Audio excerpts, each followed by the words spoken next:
Education त्यो धार हो जसले अज्ञानतालाई चिर्छ। मानिस त्यो रोबोट हो जसले संसारमा हरेक चिजको आविष्कार गर्छ। अनि त्यो रोबोटलाई पहिला सुरु ट्रेन गर्न बहुत जरुरी छ।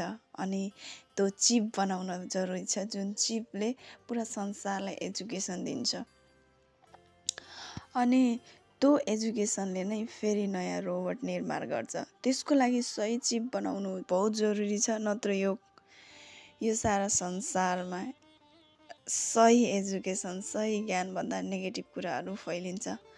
मान्छेलाई हामी भोक लाग्दा एक छाक खान दिन्छौँ, पेट भर्छ। मान्छेलाई हामी एकछिनको लागि पैसा दिन्छौँ, तर भ्यालु उसैले बुझ्छ त्यो कुराको जसलाई भ्यालु हुन्छ।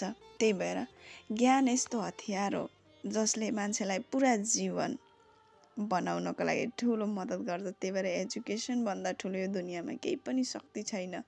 त्यही भएर जो जहाँ हुनुहुन्छ आफूले जे जान्नुभएको छ त्यो कुरालाई सिक्नुहोस्, 1000 चोटि सिक्नुहोस्, सिक्ने प्रयास गर्नुहोस्, एन्टरटेन गरेर सिक्नु जरुरी छ। किनकि पैसा दिन्छौँ एकछिन, खाना दिन्छौँ एकछिन, भोक मार्छ। तर एजुकेसनले पुरा लाइफ मात्र होइन, पुरा पुस्तालाई चेन्ज गरिदिन्छ। Education is important.